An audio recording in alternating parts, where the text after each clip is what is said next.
Hey, what's up, Performance Grill Hands? And first and foremost, I have to let you guys know that Diet Dr. Pepper does not taste more like regular Dr. Pepper. I don't know where they get the nerve to come up with these commercials and feed us these lies.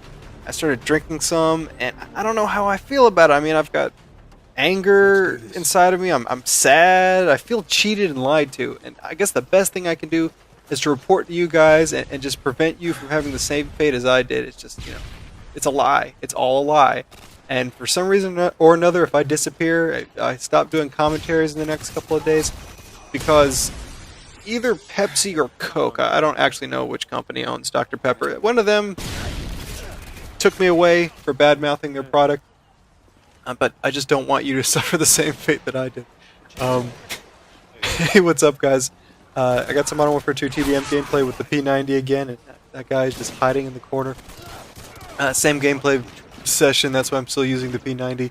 And I thought I'd share with you guys a story of how I got my first Xbox. And key emphasis on first because I'm not going to kid myself, the hardware for the 360, as that guy lags through the screen, the hardware for 360 is horrible. I've been through 2 or 3 different Xboxes. There's a way to fix it, and no, it's not wrapping it in a towel. It's a much better way of fixing it, but even then, after a while, it still wears out. It really sucks.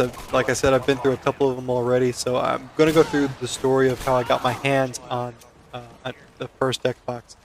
The story of me getting my personal first Xbox is pretty simple. I had a friend working in an off-the-wall video game store. He grabbed it for me, put it to the side, and I didn't have to pre-order or anything. It was waiting for me at the store when I got there.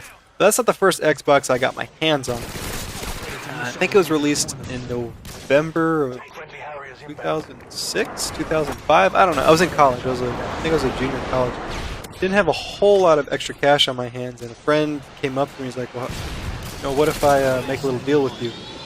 And on your end, you're going to end up with a couple Xbox games and a couple peripherals, like controllers or headsets and something like that." At the time, I was like, "Oh yeah, that actually sounds pretty sweet. What do I need to do?"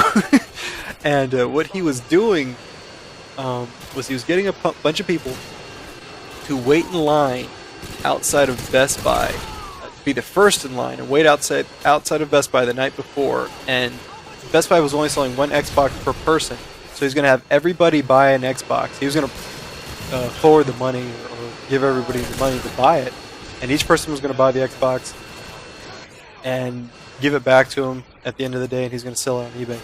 That turns out to be a really, really good idea. There was a huge demand for it. I think he ended up making like 3 people there, including him. And he ended up making a couple $1,000. I think like at least the minimum of $1,000 profit per each Xbox off eBay. So he made out pretty well. Meanwhile, I ended up with a couple games and a controller. So I got the short end of the stick on that deal. But we were the hired help in that situation, but I didn't really care. I ended up with more games and a controller, and that was beyond anything I expected. I was just hoping to get like maybe one game and a demo game when I got the system, but I was ending up with a lot more. So I was okay with it. I didn't really mind. And I remember the night we went out there to Best Buy to wait in line and get everything. I remember before the store closed, we were walking around trying the demos. I think they had Perfect Dark, some fantasy RPG game, and Call of Duty 2 on display. I didn't really care too much about the RPG game and Perfect Dark. I was just focused on Call of Duty 2. Graphically, it looked better than anything I had seen on consoles up to that point in time. It just looked amazing. What really caught my attention was the smoke physics, or the smoke animation.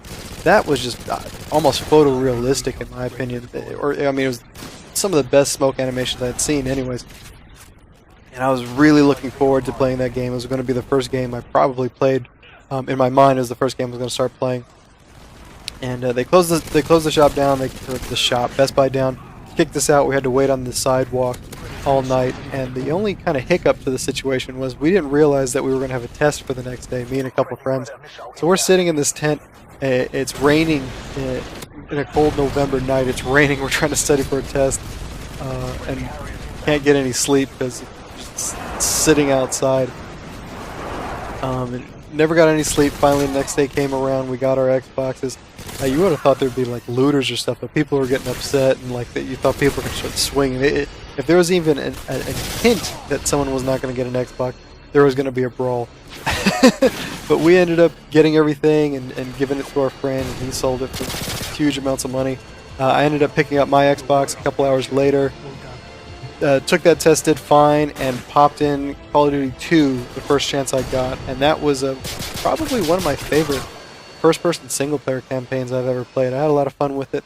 Thought I'd let you guys know about that story. And like always, take it easy.